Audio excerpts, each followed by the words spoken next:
How are you doing? This is David W. Williams, also known as Diamond Dave. And what we're going to talk about today is this the end of OnlyFans, right? As an income stream.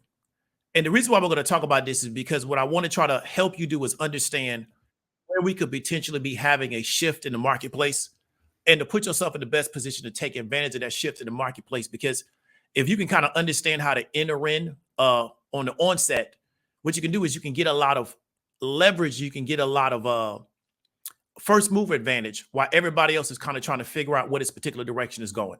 And we're going to go ahead and go through some disclaimers that I want to give for this particular broadcast before we get started, right? Because I want to make sure people understand what they're getting themselves involved in before they start to move down the road with me. First off, right, in this particular broadcast, we're going to be talking about pornography. We're going to be talking about prostitution, and we're going to be talking about the consequences of prostitution in this broadcast, right? And I want you to really understand what we're getting ready to have a discussion about. So therefore, let's say you're a married woman and your husband doesn't want you to engage in certain conversations. This may not be the conversation for you. You may want to have him watch this and ask him if you think it's appropriate for you to watch it at a later date, right? But I don't want you to think that you're getting yourself involved in something and you didn't know what was coming before it comes. It's not going to be graphic. It's not going to be obscene.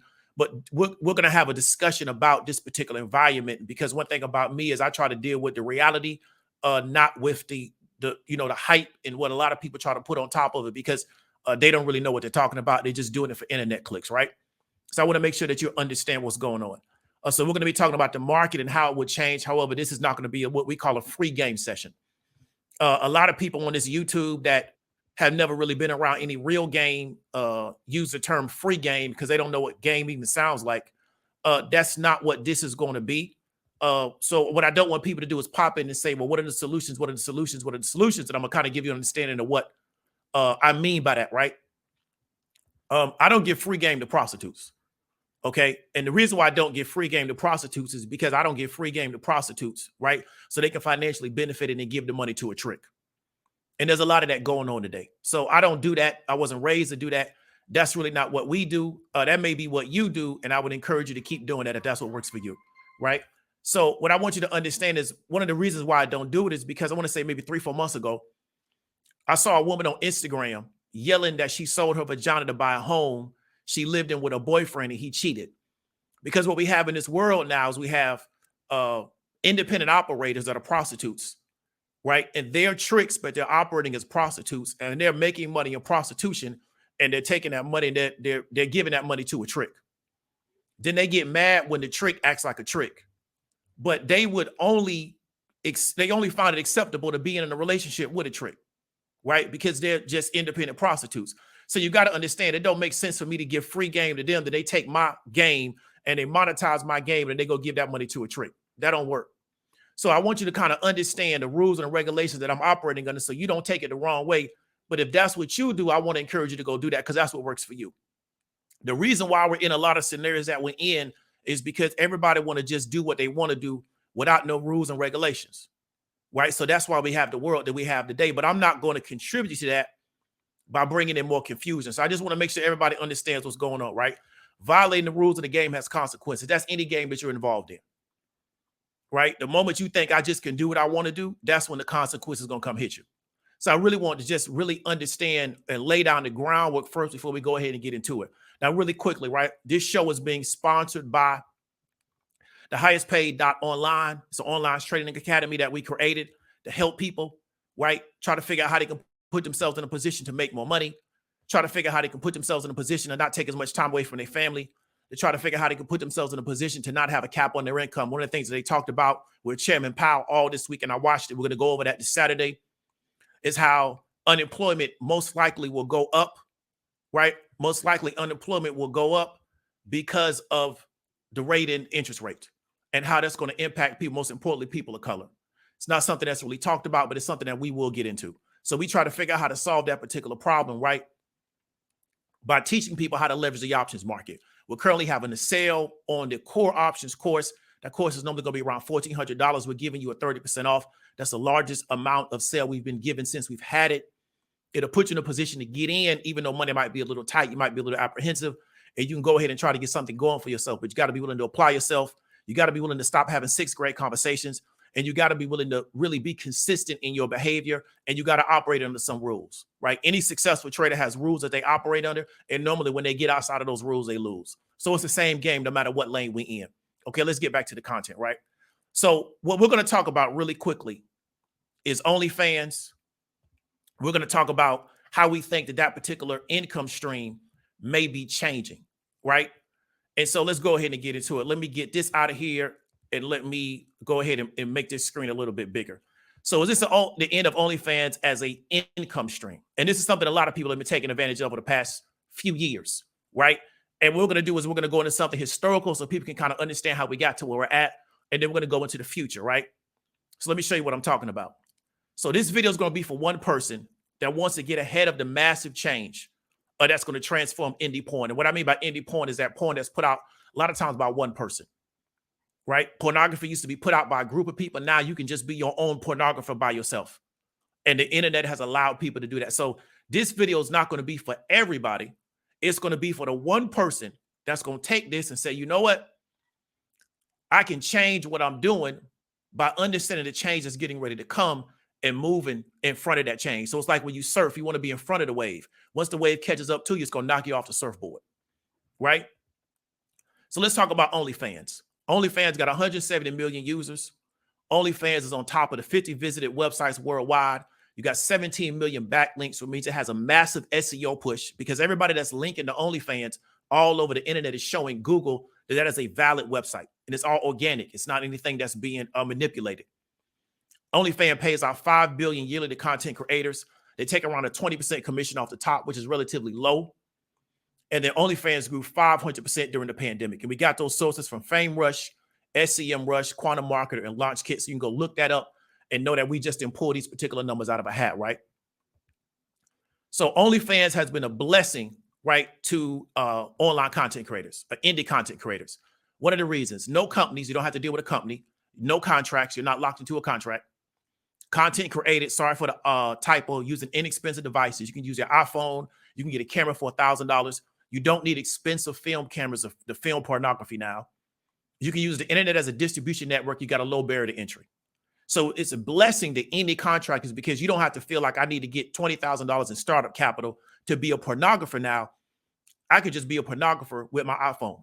Or I can go get me $1,000 camera off Amazon and now I can be a pornographer.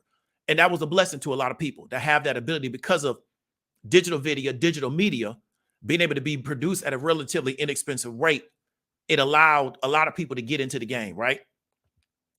So why is that important? So people say, well, David, you telling us all of this, why is it important? So first you want to understand, before you can understand a situation and understand where it's going, you need to understand where it came from. Because a lot of things in business and in markets are based on cyclical behavior or trend-based behavior. And we're going to kind of talk about that. So if you don't understand how we got to this point, it can be difficult to understand where we're going because you don't have context. And one of the downsides of being, in my opinion, being young in this era is we're not taught what happened before we showed up. So many people think the situation has always been the way it's been, or the situation was totally antiquated before I got here because I may be 25 and now I have the full use of social media and the internet without realizing that people was getting money out of this lane way before you was even here. So you're not doing nothing new. You're just doing something different, but you're not doing nothing new. And I think a lot of times young people kind of discredit that because they think, well, because we're here now, everything we're doing is something new. No, you're just doing something different, but people have been getting money out of this lane before you was ever born. So early porn value chain, right? You had producers, you had talent, you had the distributor, you had the consumer. The power in the value chain was through the distributor. Why? Because it was physical content, and they determined what physical content got into what stores, what catalogs got into what stores, and what people was allowed to get, I would call retail footprint in these particular stores. So the distributors controlled the whole industry. That's why for a very long time, it was difficult for Black people to get into the porn industry. It was difficult for women-based content. When I say that, I mean that content that is made directly, specifically for women. It was difficult for this type of content to get in because why? The distributors really didn't see commercial intent for that. So they control what content got made and then what content got retail footprint. So they had all the power in the value chain. Okay, that was the early point value chain. We're talking about when everything was physical, VHS, and also real. Okay. Post internet porn value chain. So once the internet started getting big, let's say 05 to 2015, you got producers, talent, distributor, consumer. The producers had all the power. So we went away from the distributor because now we're going to just online content. So now the people that can produce content, they now get all the power because what's the distribution platform? It's the internet. So we don't need your permission and we don't need your infrastructure and we don't need your relationships to get into the retail side because we're not even doing the retail anymore. Everything's online. So what we had was these particular platforms sprouted out in the state of Florida, right? And this is why it's always interesting that people have this idea. And a lot of it is, like I said, there's people that don't know any better. They're really not lacing this game. They really certify squares, and that's good. That's a good thing. They need to stay in that lane. But just remember that you're a certified square, and that's all you've ever done. And leave certain stuff alone because it's really not good for you. So in the state of Florida, you started having these porn producers, especially in South Florida, start to spring up. So you got Reality Kings, you got Bang Brothers out of Miami. So what Miami is a tech hub, they're a crypto hub, they're a pornography hub, they're a prostitution hub, they're a Santeria hub. They're a hub for a lot of big things going on in the world. But if you're really not aware of that, then it may not be something that even comes up on your radar. So you got these content mill sites. They spring up in Florida. They shoot hundreds of scenes for low overhead cost, and they churn thousands of performers every year. There's a really good documentary about women, I think in Deerfield Beach, living in Deerfield, working in Miami, making like $50 a scene, and the industry's just churning through them, like pretty much faster than the NFL churns through players. Because they come in, they shoot a lot of scenes, they make a low amount of money. Within 6 months to a year, they burnt out. We got a whole new group of women coming down. Because every time a woman gets 18, as long as she can sign a consent, she can act in pornography. So that industry just churns a lot of people because the rate for talent goes through the floor. So when they start these content mill sites, they start paying less money per performance, but they need more performances to fill up all the content that they need. So we create this content mill model. Right. And so the content mill model is very interesting because a lot of the social media performers, you know, like the Paul brothers, what we're seeing that Deion Sanders is doing with his family, that content mill model was created by porn performers. Right. They created this back in the day. So Bang Brothers would have, that's the parent company. Underneath that parent company, you got multiple titles that fit different catalogs of content. Then you also have cam girls, right? So you have this parent company, then underneath that, you got all these different lanes, and they shoot content for all those lanes. So they're shooting content constantly, literally almost 24 hours a day, 7 days a week, right? But because they need so much content, they don't pay a lot of money to talent. So what we saw was that the talent started to realize, I'm working a lot, but I'm making less money than what I've ever been making before, right? But at this point in the industry, right, all the producers have all the control. Okay, so that's what happened in Miami. Talent gets paid up front, has no ownership of content that can be watched millions of times because of the digital format. So what we had at this time is that talent gets paid up front. Let's say they'll tell you, hey, come into town. We'll pay you to shoot 3 scenes a day. We'll pay you $1,500. You'll shoot 5 days that week. You'll make around $20,000 after you get done shooting. So you think, well, $20,000, that's good. They'll take your content, put it on the internet, and now because it's online, it's being watched millions of times. So it's being monetized every time it's watched. They're running ads on it the whole 9 yards. You only get paid one time. So a lot of performers was getting upset because they say, you know what, there's no more money in the industry. So a lot of them started doing more escorting, more prostitution, and more feature dancing because there was no money in the industry anymore for talent. The money was on the production side. They controlled the whole industry, right? So now we got the new internet porn value chain. So 2015 to now, right? Producers, talent, distributor, consumer. Currently, right now, the talent holds the power in the value chain, right? So we went from distributor to producer to talent. So this is why in any market, any industry, you want to understand the value chain and understand who's controlling the value chain at this present time. And then who do we think in the future is going to control the value chain?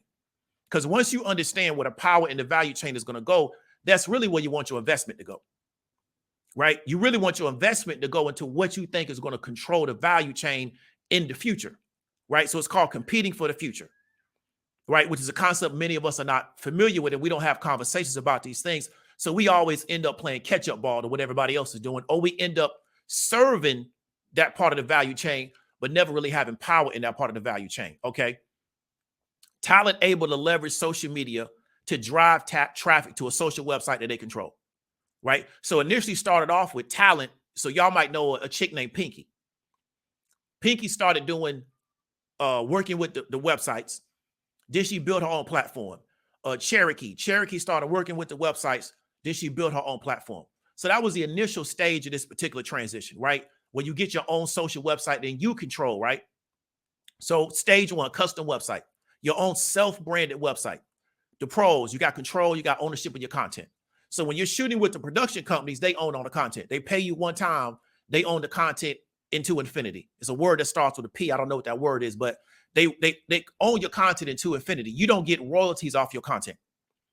So they shoot you, pay you up front. They keep monetizing your content until the end of time, and you only get paid one time.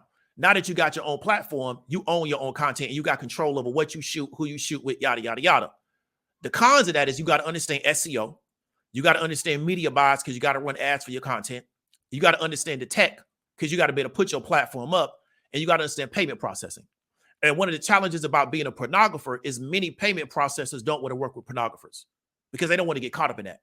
Because if it comes out that you're doing underage performances, then now that they're financing child pornography. So many payment processors don't want to have anything to do with pornography. So it can be very difficult to find a payment processor in that space. When you're controlling everything, you have to negotiate these relationships, and you got to keep these relationships viable to keep your business running. Okay. Stage two of that is done for you website. So the pros is you can be an idiot and still get your content out, right? Which is what we currently have now.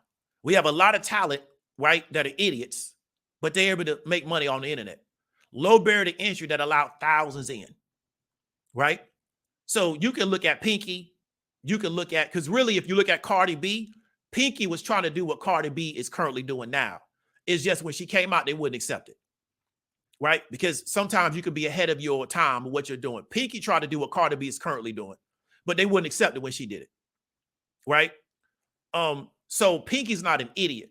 You might not like her lifestyle. You might not like how she's living, but she's not an idiot. You can be an idiot now and get your content out. So we got a low barrier to entry that allows thousands in because why? It's a done for you website. I don't know what any of the cons are, right? Outside of the fact that you're a pornographer and that content is never going to go away. Outside of that, if you can live with that, I don't see any cons to it. So what we currently have with OnlyFans is that they do all the coding. They find your merchant processor. Most people on OnlyFans don't even know who their merchant processor is, right? They manage all your servers. You don't got to worry about your servers going down. They manage all that for you, and they make sure you get paid out. So all you got to do is create content and drive traffic to the page. So you can be a complete idiot and make money now as a pornographer. Well, it used to be you actually had to know how to build a real business. You had to deal with a lot of different stuff. You don't have to deal with any of that now because of OnlyFans, right? So what it did was it created a massive run of people coming into this space because why? Everything's being done for you. All I got to do now is create content and drive traffic to the page, right? Which is what people want. As a marketer, you should never underestimate people's laziness, ever. That's the worst thing you can do is say, hey, you know what? People can't be that lazy. Yes, they can. They really can. They can be lazier than you can ever imagine. So if I'm a lazy prostitute and I don't want to go really catch no real dates, I don't really want to get out here on that carpet. I don't really want to sit out here and work the phones. I don't really want to post no ads on the internet. What I do is do a little bit of that and do a lot of OnlyFans and try to make my money because really OnlyFans are so big. You can pull 35, 50 a month off OnlyFans and not even be one of their top people. But you making in a month what some people make working all year. And you're a lazy prostitute, but you just shoot a little bit of content and that's it. So it was a blessing to a lot of lazy prostitutes that really don't want to get to work. OnlyFans was a big blessing to them because it allowed them to make a lot of money and not have to do a whole bunch of work. So that's why you couldn't tell them nothing because they like, what I need to get some representation for, I'm making more money on OnlyFans than I can make on the carpet or on the blade, and I ain't got to do half the work. So it was a blessing for them, right? Big up to them. Now, the guy that owns OnlyFans, right? And that's why I keep, all these little niches on YouTube that hate people that look like me. The biggest pornographers in the world that are putting their women all over the universe, right? Or beaming images of their women all over the universe are Anglo-Saxons, right? Here's another one. So this is the guy. He's the largest owner of OnlyFans. OnlyFans is owned by several people. He's the largest owner of OnlyFans. He's a Ukrainian. He lives in Boca Raton, and he made, I want to say around, he has an over $1 billion net worth, but I say over the past 2 years, he's made like north of $500 million a year off OnlyFans, because we know OnlyFans is blown up over the past 2 to 3 years, right? But this guy is taking images of his women, beaming them all over the universe. Aliens is watching pornography now because of sites like OnlyFans. So that's why you got to do the real knowledge to a situation. You just can't believe what people tell you on social media, right? So, but this is the face of OnlyFans, okay? So you want to understand the psychology of a market cycle. When we're talking about pornography, it exists on an infinity pattern. There's never going to not be a demand for porn. That'll never happen. There will never not be a demand for pornography, okay? For a lot of different reasons. Demand for it will never extinguish himself, okay? But inside that consistent demand, you're going to always have a cycle, right? So you're going to have the cycle where it's going to go to the top, right? Everybody's going to come in because it's going to look like the easiest thing since sliced bread. That particular market is going to fall out. People are going to leave and try to do other things. It's going to plateau. It's going to build back up. It's going to do that over and over and over and over again. That's in every market. So what we look for is we look for markets to where the demand never goes away. So let me show you something about this guy again. This guy's in his early 40s. He's been making money in porn for the past 20 years. He started out doing email stuff. So he's really an old school email marketer, right? So he was getting money off porn doing emails, and then he eventually transitioned into the digital space. So he's an old school pornographer, even though he's in his early 40s. He's been doing it ever since he's been in his 20s. Okay. So the market has changed. The distribution has changed. The delivery has changed. But what has never changed? The demand for the actual content. So because that demand never goes away, we always have a stable market. It's just what we're doing in the market to facilitate the demand may change. And so that's what you got to understand. So in porn, the demand's never going to go away. It's like saying the market for food. The market for food will never go away. The market for water will never go away. These markets will always exist. It's how do we facilitate the demand will change. But the market never goes away. So you always want to look for markets where the demand is always going to be there, but then understand what stage of the market we're at based on our current market conditions, right? So in OnlyFans, we hit a market to where it ran up during the pandemic. We're in a plateau now, and I'm telling you that that market is getting ready to fall off, and I'm going to show you the reasons why. Okay, let's keep going. Now we're in this current market, the present time, going into infinity. Producers, programmers, marketers, right? I added those in. Talent, distributor, consumer. We're in a new era where producers, programmers, and marketers are going to dominate the industry. Now, a lot of the programmers, because they're squares and they really don't know no better, they're going to get this twisted. Because I know I can say 2 + 2 on the internet. I can literally write in text, 2 + 2 = 4. And somebody answer back, yeah, man, that's what's wrong with black folks. I never said anything about black people. I said 2 + 2 is 4. So that's why I tell you before, the story inside somebody's head is the most important story you need to understand. Not what you think, what they are already thinking. So a lot of programmers are going to see this and think that there's somebody that they're not in this game. The issue is that you can be a programmer, but if you don't know how to produce content that people want, and you don't know how to market content that the market wants, you're not going to make no money. So the best teams are going to be a team of producers, programmers, and marketers, but because the producers actually know how to build the business and the marketers actually know how to market to get money out of the business, they're more likely to hire the programmers. The programmers are less likely to hire the other two because the programmer don't know how to make no money. They just know how to program. But these are going to be the people now that are going to dominate this new value chain because of where the particular market is going. So let me show you what I'm talking about. Online talent, right, has been copying the look of cartoon created characters, right? So the consumer wants this exaggerated look in some markets. So we got a lot of markets in pornography where they want the woman to look like a sex doll. So a lot of people that are not really in this space, a lot of these really exaggerated surgeries that these women are having is really to make the woman look like a sex doll, right? So a lot of people are chasing this demand, right? Other markets want a more natural look. It kind of depends on what market you're in. But we've seen a lot of online talent, especially in the black porn space. They've been copying the look of these cartoon created characters. So if you look at Pinky, if you look at Cherokee, that wasn't surgery. They just look like that, right? But people now want everybody to look like that. It's this very cookie cutter look. right, that's coming from these plastic surgeons because they know how to do one thing. So they create this very cookie cutter look with these performers and with this talent. And because the surgery is so cheap, everybody gets it, right? But what they don't understand is that they're really mimicking cartoon created characters. And I'm going to kind of show you what I'm talking about. So looking at these two images, right? Which one is real and which one is artificial intelligence? Which one is a graphic and which one is a real person? See, most people initially looking at it, they won't be able to tell the difference, right? So you have human beings chasing a cartoon created image to look more like the cartoon because they think that's what the market wants, right? See what I'm saying? So if you just initially look at this, you can't tell who's the real person and who's the cartoon created image, who's the artificial intelligence created image, right? So you got to understand, we're starting to see now where the market is going, okay? Looking at this, who's the real person and who's the cartoon created image, right? So you can't, the lines now have been blurred between the two. You see what I'm saying? Because there used to be a time to where people realized that all women didn't look the same. You know, all women weren't super busty with super big behinds. Like, women have varieties of bodies. We're in an era now where we're telling people that an attractive woman all has the same look, right? They just all look the same. It's very cookie cutter because of surgery and procedures and things of that nature. So everybody's chasing this sex doll look, right? But what they're not understanding is that that's a look that was created through cartoons for cartoon characters, right? But that's the look everybody wants.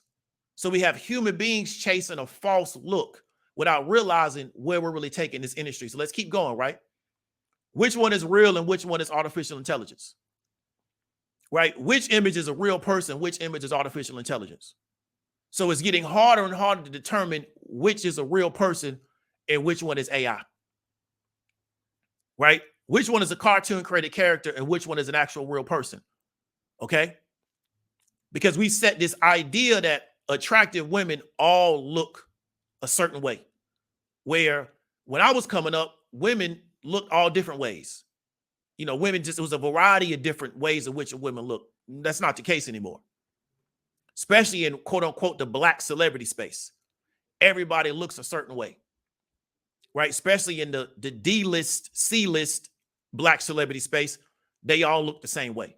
They just really do. It's just really interesting. Everybody got the same surgeon. Now, people are going to say with these, oh man, you know, I can tell this is kind of over the top, yada, yada, yada. But see, this is a category. We got different categories in the game. So if you don't like the really voluptuous models, you know, we got the snow for you because, you know, you might like snow. So people don't realize these are artificial intelligence cam models. None of these are real people. So unlike Andrew Tate, you no longer have to lock women in a room and make them do cam modeling. You know what I'm saying? Which you ain't supposed to be doing anyway. But, you know, that's, you know, he reached the limit. The limit of his game is I can lie to you to get you here. And then once you realize it's a lie, I got to not lock you on the, make you work, because he reached the limit of his game. But in reality, you don't make the woman do nothing. If she don't want to do it, you're supposed to have enough game to go get you another one. See? But if I got a bunch of AI cam models, I don't have to lock nobody up because I let the cam models do the work. So I get a programmer, we create a bunch of cam models, they execute the program, and we back on the beach, we chilling. I don't have to be trying to manage personalities and worrying about, oh, she don't want to work, she on her period, yada, yada, yada. She mad because I'm spending more time with this one, and now I ain't got to worry about none of that. I could just roll that snow out there because I know y'all like the snow. And then y'all get the snow y'all want, and I get my money. You understand what I'm trying to tell you? So these are AI cam models. So we don't have to go with the exaggerated look. We can go for the little white college girl look and keep getting to this money. Okay, let me show you another version of them. Got some more snow for you. These are AI cam models.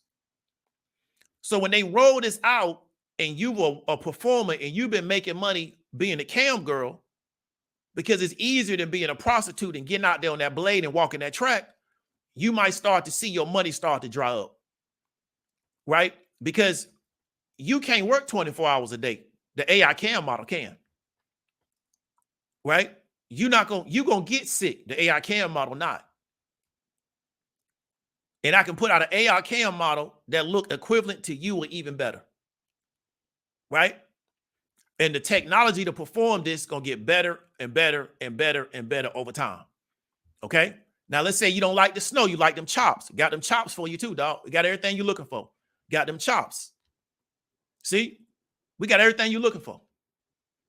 See what I'm saying? Because I know a lot of the, the passport bros, they done jumped into the Asians. I know a lot of white dudes, they've been on them Asians. So we got that too. AI cam models. See, so we just keep going with it. It don't never stop. Because the demand is going to always be there. So we're going to always figure a way to fill this demand. Right? So what a lot of the porn performers don't realize they did was they really accelerated their own demise by buying into a lot of unnaturalness in this industry. Right? Because it used to be a big deal if a woman had a breast job. Now it's nothing. Then it used to be a big deal if a woman had butt implants. Now it's nothing. This is all normalized now.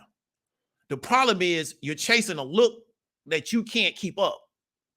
Because the problem is the look's going to get more and more extreme and you can't keep that up. Right? So now the extreme has become normal.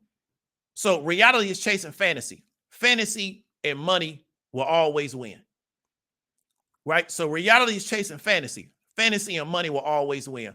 So let me give an example of what I'm talking about. Today I learned that this new viral beauty filter was created using machine learning. Unlike traditional beauty filters that use an augmented 3D face mesh that is overlaid on top of your face, filters like Bold Glamour, Teenage Look, uses a machine learning tech called GAN, meaning every pixel on your face is regenerated and then outputted after referencing another data set of images, which is why the filter looks so realistic.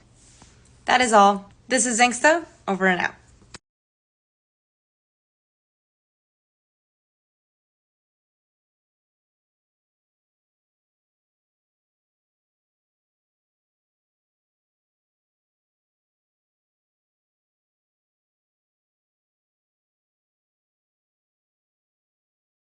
And so what we want to show you is that people, really being aggressive about using these filters, what they're doing is they're conditioning the customer and they're conditioning the market to not really appreciate real people. But this was the thing to do, right? So we're going into a market where porn will be made by artificial intelligence and we won't need human performers. And one of the reasons is because we spent the past few years with everybody going filter crazy. A lot of women working in this industry going surgery crazy. And so what you got to understand is that the market no longer has a desire to look at actual real people anymore. That's out of the door.